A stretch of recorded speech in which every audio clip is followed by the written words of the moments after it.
Hey, you all, Carpetbagger here, coming to you live from the south. More specifically, today we are in Somerset, Kentucky. More specifically, we're here in front of the Carnegie Community Art Center. But I've come over here to the Carnegie Community Art Center because they have something very, very special in their basement. You see down here they have the International Paranormal Museum and Research Center down in the basement of the Carnegie Community Art Center. This is a really cool little museum talking about UFOs, ghosts, cryptids, and other interesting stuff. I've been here a few times, so I'd definitely like to check in and see what is new when I am in the area. And they also have the best merchandise, by the way.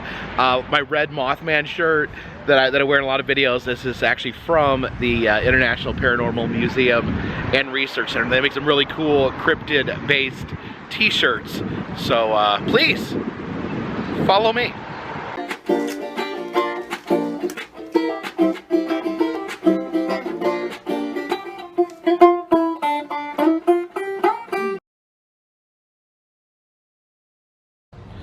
We'll enter down here through this basement entrance to the International Paranormal Museum and Research Center. On the logo there, it's a UFO abducting the Loch Ness Monster. Alright, we'll enter through this doorway here. We can see the UFO there. Maybe that's the Van Meter visitor, possibly. And of course, Mothman here as we enter. We'll enter the first room here. They have some funerary things, the wicker casket there. I've heard before the wicker caskets, the reason was because they are from areas where the ground floods, so that the water just runs into the casket. And in other places, if the casket's sealed and it floods, the casket can float to the top and come out of the ground.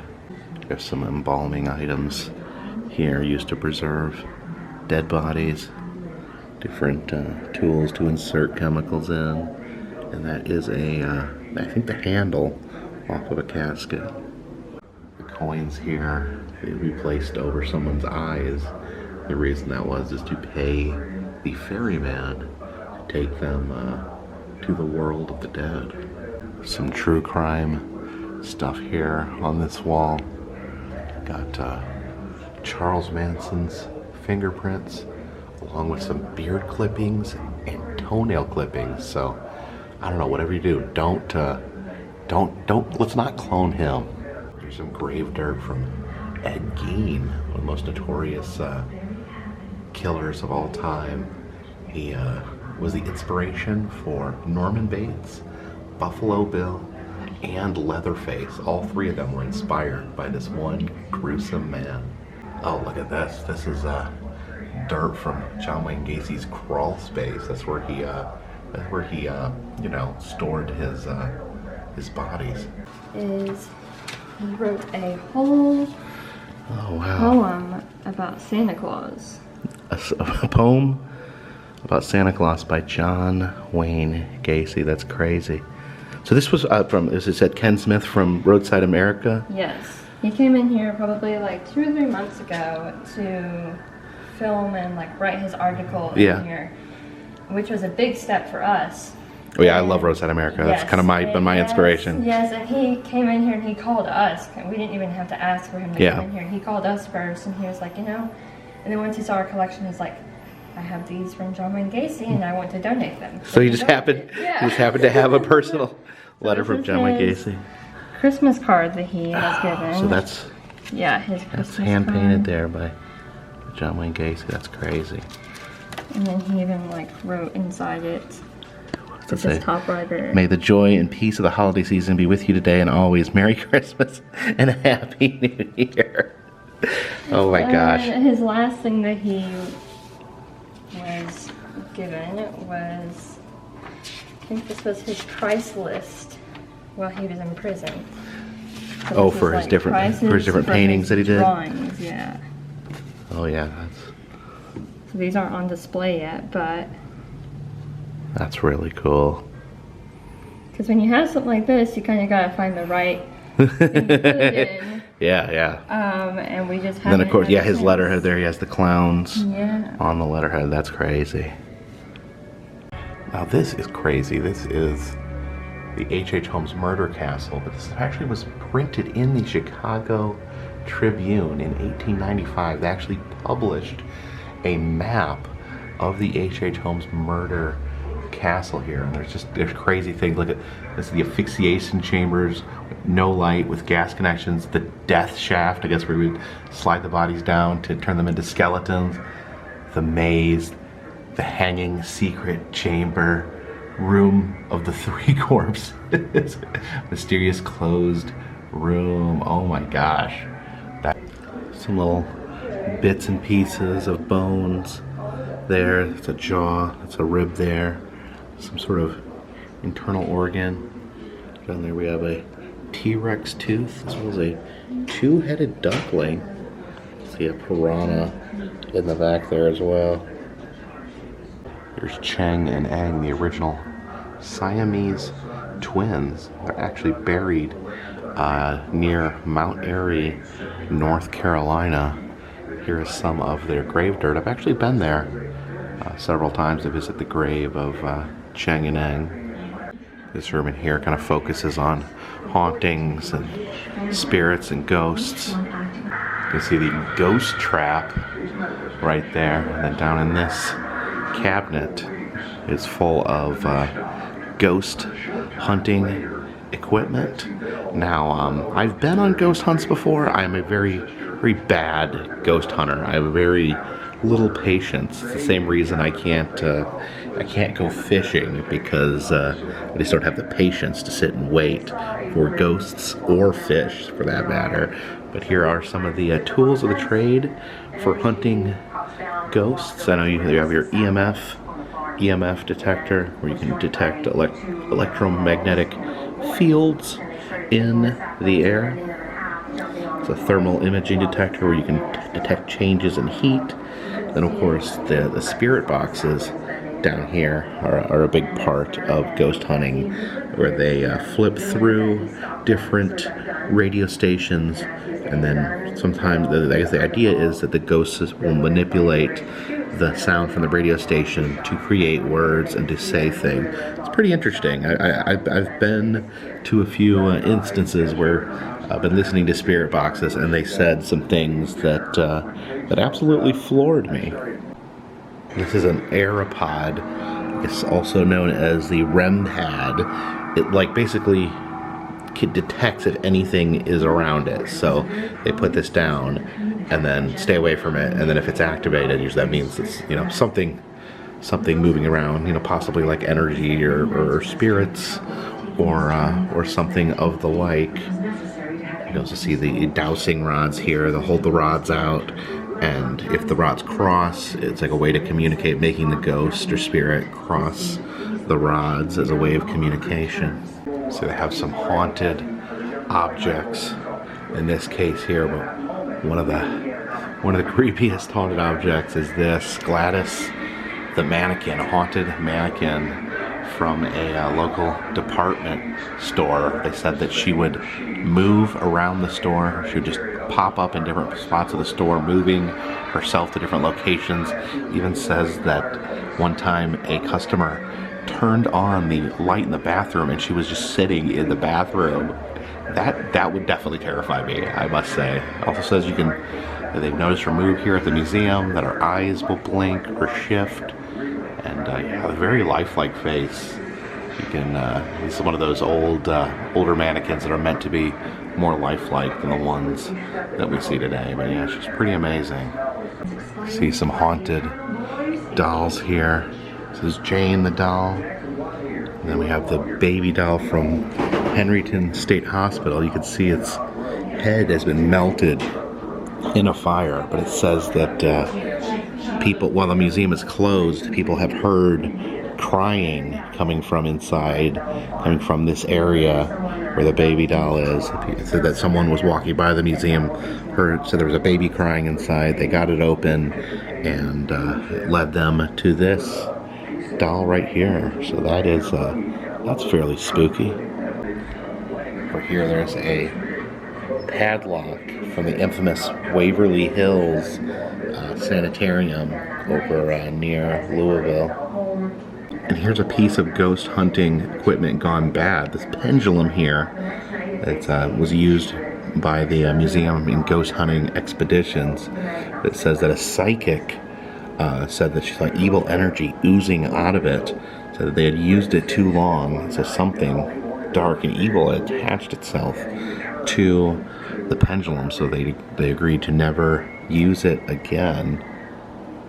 Now this is a hair reef. It purportedly contains the hair of 100 deceased nuns.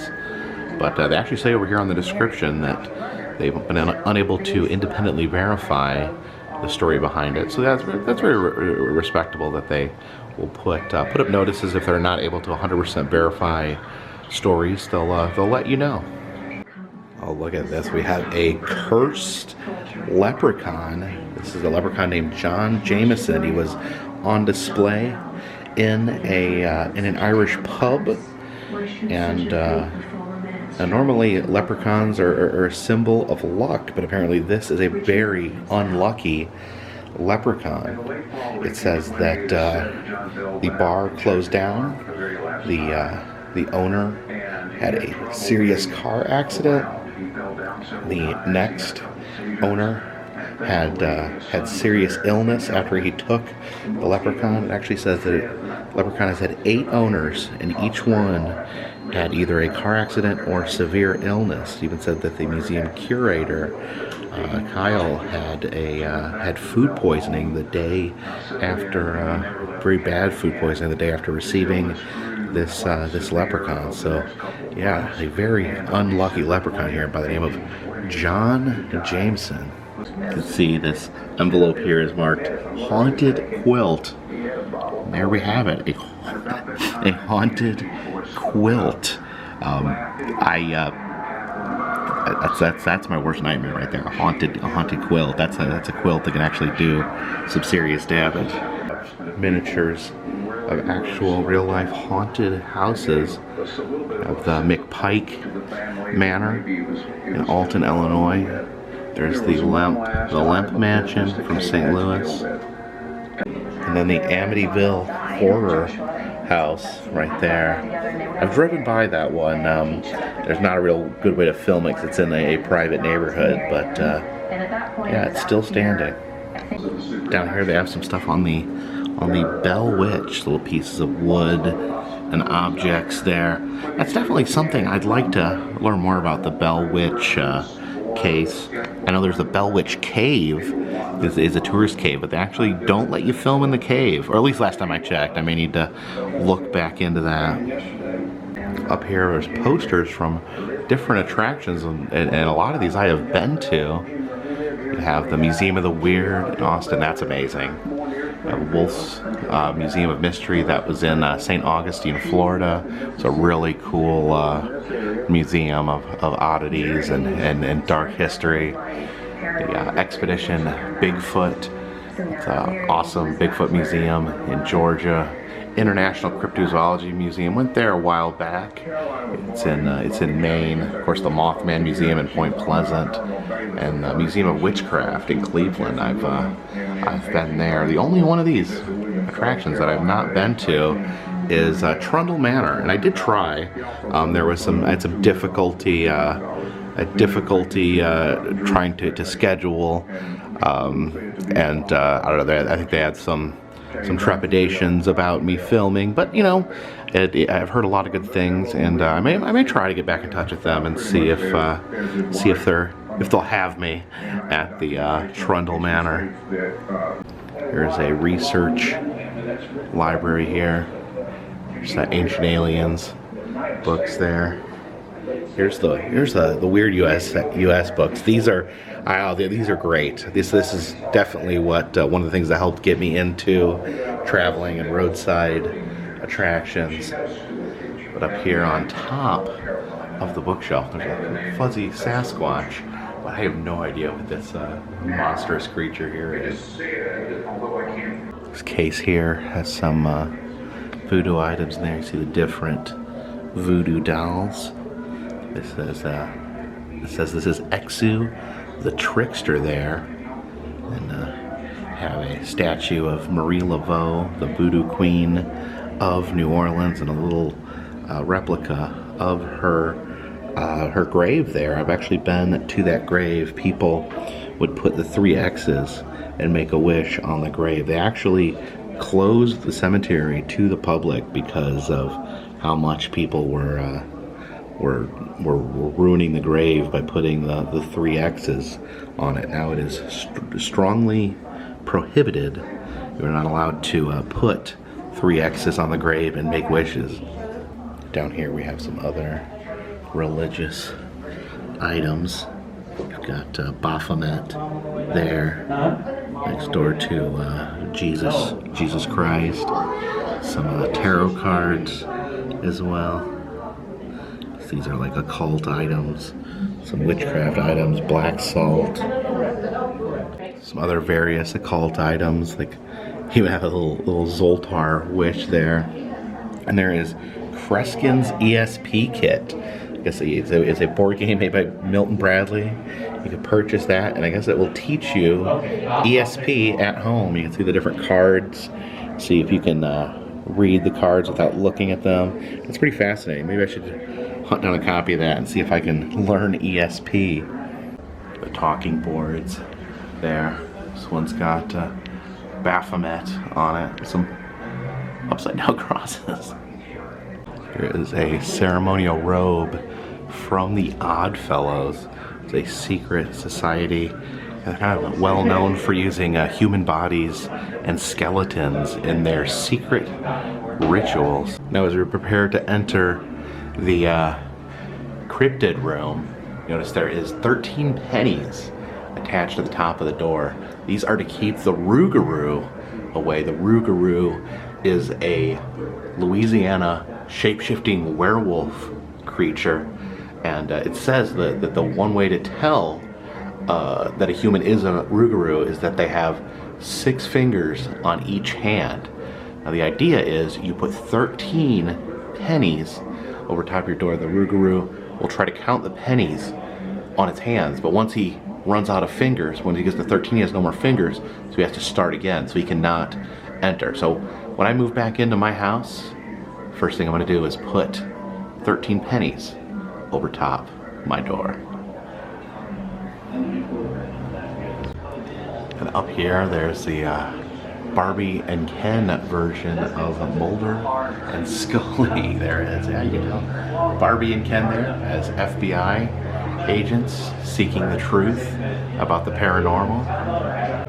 And here's our buddy, the Flatwoods Monster, one of my favorite cryptids from Sutton, West Virginia. This lantern here is the classic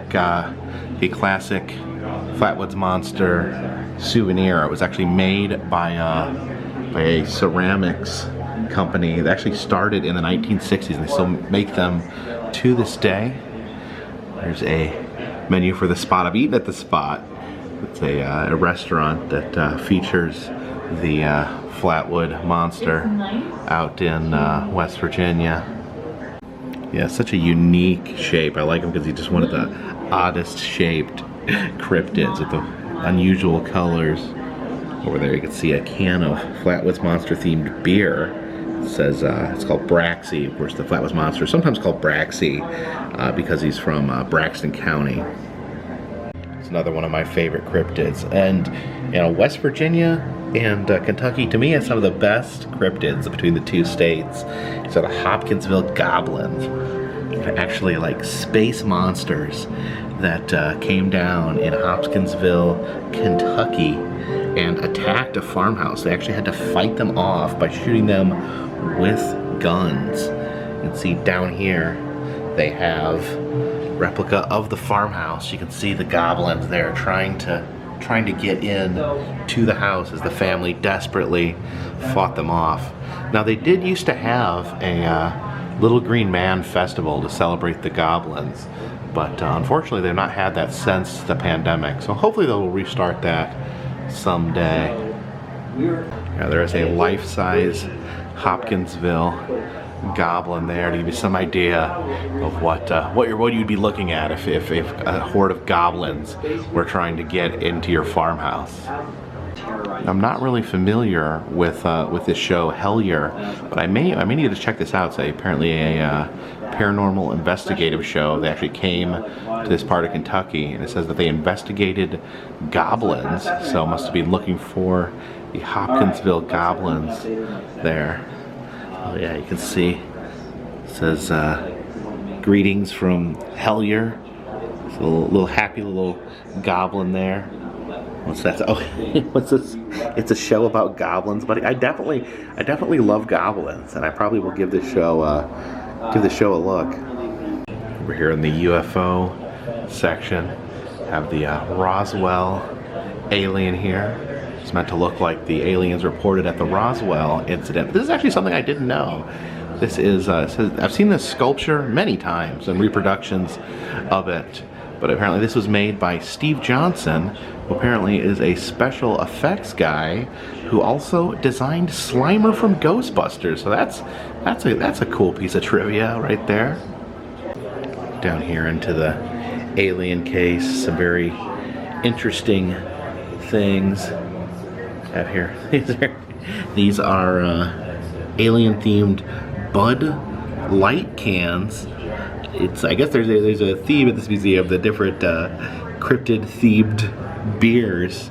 I don't know. Maybe some people don't want to drink Bud Light anymore because they're supported aliens. Well, there we see the Quimbaya Flyer, which is an ancient artifact that looks like a spaceship. And then there's a bobblehead of Giorgio Tsoukalos, who is the guy from the show Ancient Aliens. There's kind of a meme where he says, "I'm not saying it's aliens, but." I actually saw him. He was at the Smoky Mountain Bigfoot Festival. I wanted to see him, but the line was incredibly long. Let's see, see-through alien there. You can see their insides very similar to ours, and also I think we have some Martian poop soda. So we have different beer and soda from the different cryptids. And here we have the most famous cryptid of them all, the Sasquatch, known as Bigfoot, actually known by a huge number of names because Bigfoot is spread out all over the United States. You will hear about Bigfoot sightings all across the United States. Kind of the most widespread cryptid. While a lot of cryptids are isolated to a certain town or region, I feel like the United States all shares Sasquatch. It goes by different names in different areas. But the Sasquatch in this region is often known as the Kentucky Wild Man. He's actually considered one of the most aggressive versions of Sasquatch. So watch out. Sasquatch here in Kentucky is completely wild. Have different Sasquatch foot casts.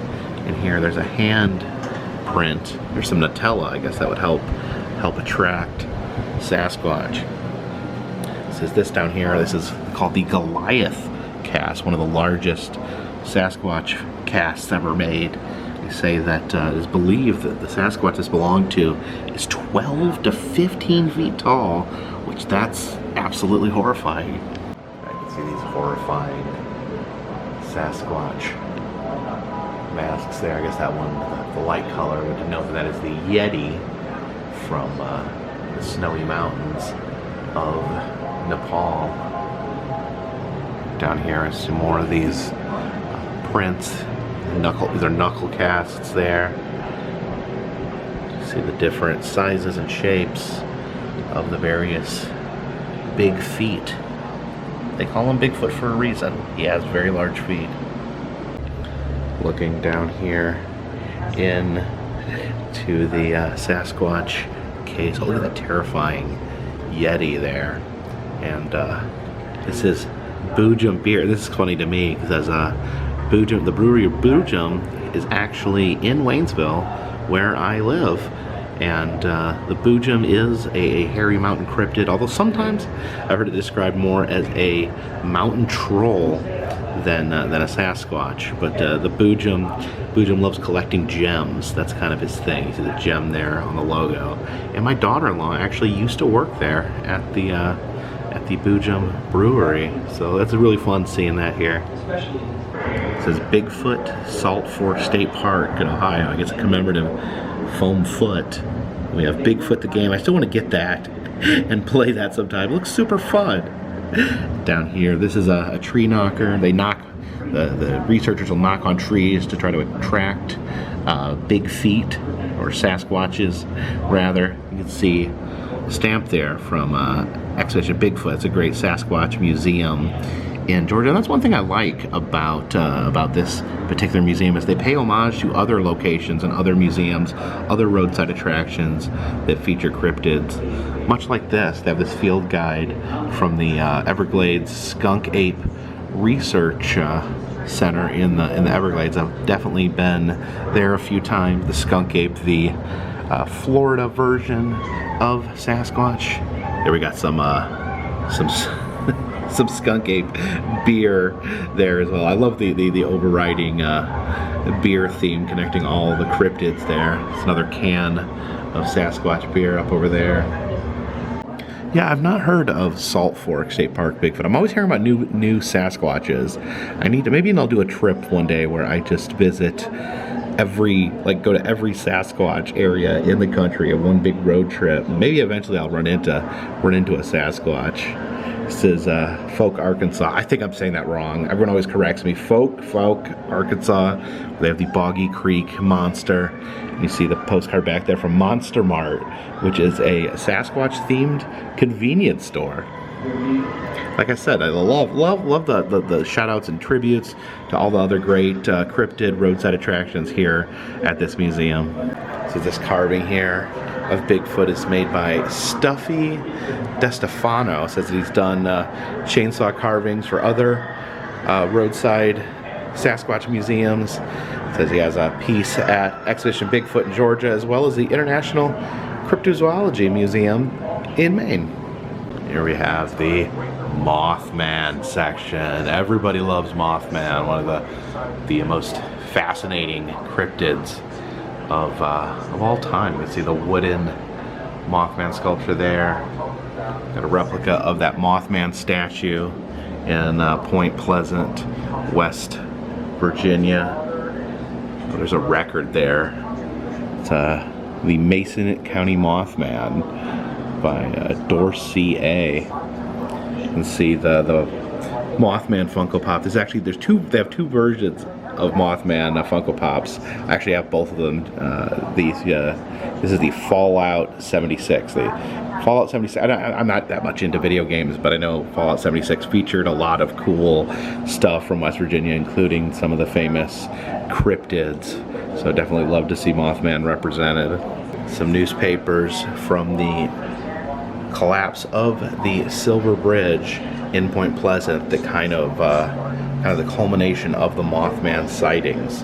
Infamously, people saw Mothman, other strange things in the area leading up to the collapse of the bridge. Now here's a piece of the bridge, and I'm actually proud that this is here, because when I filmed my very first video here at the International Paranormal Museum, someone saw my video and contacted the museum and said they had a piece of the Silver Bridge and offered to donate it. So I'm very proud that I helped facilitate this coming to the museum.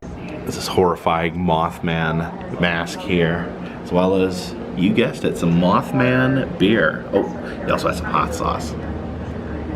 Oh, there's a postcard from the Low Motel. That's in downtown Point Pleasant, right by the bridge. I actually stayed there overnight. One of the creepiest hotels in the country. I might just go ahead and say that is the creepiest hotel in the country. Another paranormal phenomenon that's often associated with Mothman is the Men in Black. No, not Will Smith or Tommy Lee Jones, but the original Men in Black, and who are originally reported to be very strange, like they were almost like humans in disguise. But the whole Mothman story is very interesting because it involves a lot of strange stuff happening at the same time that wasn't necessarily felt like it was connected. It's something that they call high strangeness. You had UFO sightings. You got the Mothman, of course. You got the creepy smiling man, Indrid Cole, being seen by people, and of course the men in black showing up all at the same time. All these terrifying, strange things happening at the same time, leading up to a massive disaster in the town where it all suddenly stopped. As I mentioned, they give shout outs to other roadside attractions here featuring cryptids, but also some great cryptid artists as well. This is Pickled Punks. They do this amazing Sideshow banner type artwork. They also did some awesome shirts for Mothman that I sometimes wear in these videos. And then we have Loft 817 there. There's the Will-O-Wisp. They do like these journal-looking artworks of different cryptids and monsters. I've become friendly with both of them after meeting them at the Oddities and Curiosities expos. And it's great to see all the great cryptid artists represented here. See two of the great Sideshow gaffs there, the jackalope and the mermaid there. That Fiji mermaid there, made by an artist, Juan Cabana.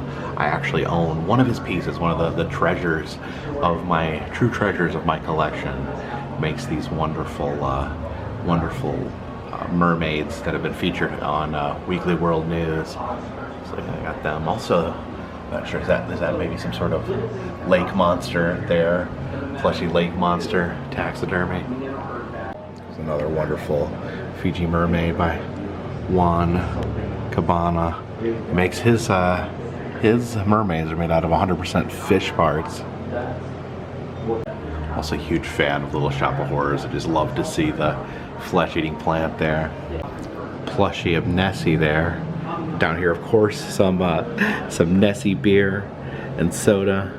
Then over here, that is the Pope Lick Goatman of Kentucky. One of the few cryptids that uses weapons. He notoriously uses a hatchet to kill his victims. Very terrifying. And yeah, he lives on the Pope Lick Bridge, which is an active railroad trestle. People have gone looking for him and actually died because it actually is an active train trestle. So a cryptid with a real live body count. Then we have the Scape or Swamp Lizard Man from Bishopville, South Carolina. Now they sell these shirts there at the Cotton Museum in Bishopville. See the Lizard Man there. And apparently the Lizard Man, infamous for loving butter beans. Apparently he would go into some butter bean sheds to eat people's butter beans. I guess there's much more terrifying things cryptids could be doing than eating butter beans. It's the Minnesota Iceman there, a Sasquatch frozen in a block of ice. I actually have it at the Museum of the Weird in Austin, Texas. I've actually been there and seen it with my own eyes. The frozen corpse of a cryptid there in Austin, Texas. There's the coelacanth. Now, the coelacanth is very important to cryptozoologists because the coelacanth was a cryptid. People believed it to be an extinct animal, but it turns out ended up being 100% real and still alive. There's the Loveland Frogman from Ohio. These mysterious frog-like people spotted along the side of the road. And then there's these I've seen these growing a lot of popularity. The Fresno night crawlers. They look like walking pants. And do yourself a favor, look up the original video. It's pretty strange and chilling. There's a very interesting interpretation right there of what the Fresno night crawlers might look like up close and personal.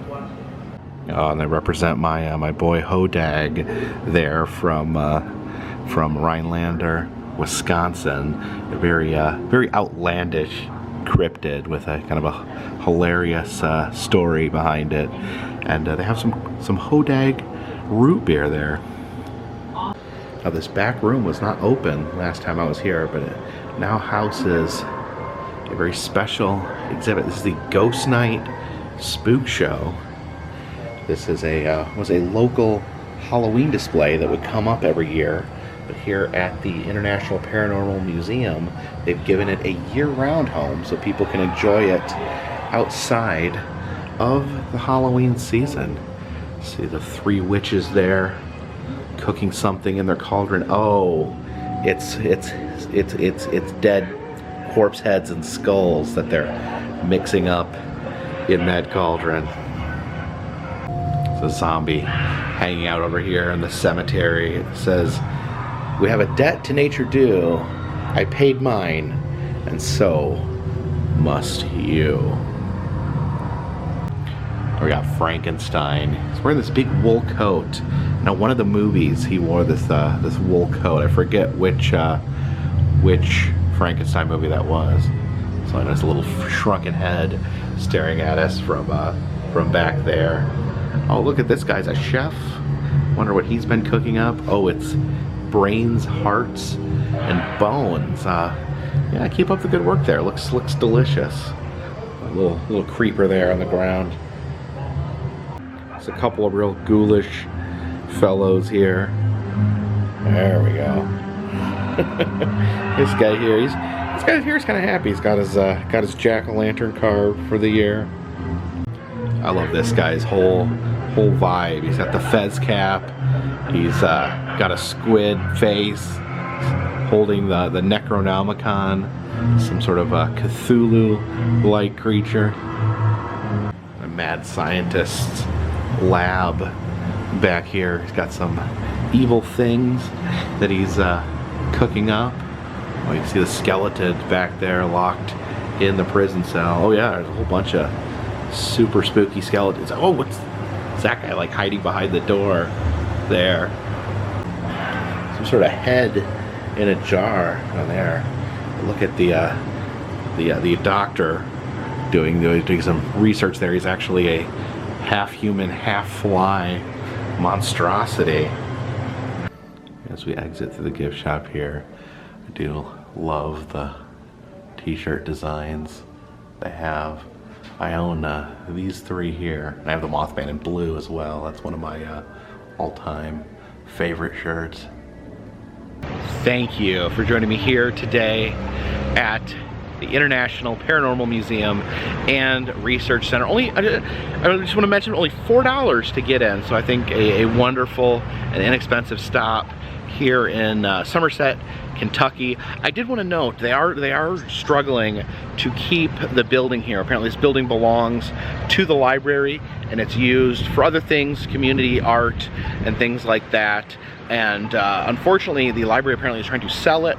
So the museum is trying to raise awareness, and they have a petition out there for people to sign. It's the Carnegie Community Arts Center. They're trying to get it preserved so that the town can take it over and they can continue to run their amazing museum down here in the basement. So if you're interested in that, check that out. If you want to help them keep their building, you can look out for that that petition. And thank you so much. I do love this museum, and I was very excited to see the Spook show.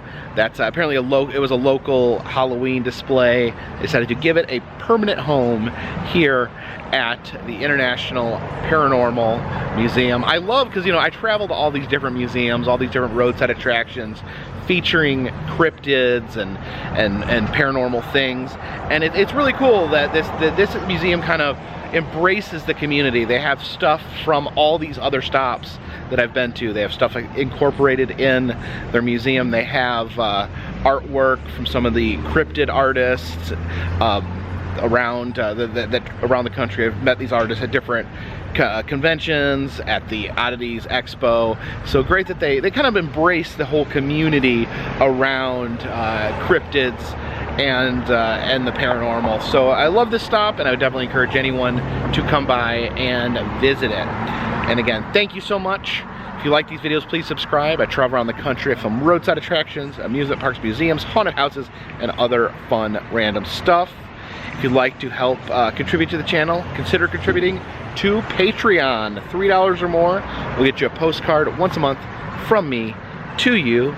Also selling enamel pins in the Etsy shop. We have some cryptid themed pins that are brand new if you'd like to check those out. We have Mothman and Sasquatch and Hodag carpetbagger pins, and even a flying monkey pin just for fun. Those are in the Etsy shop. Also, if you're interested in getting a personalized message or greeting from me, or sending wishes to someone else, birthdays, anniversaries, other occasions, I'm doing cameos, so that information is also in the description of this video, and all that helps to keep this train on the track, this Loch Ness monster in the water, and this Mothman high in the air. Until next time, my friends, this one's in the bag.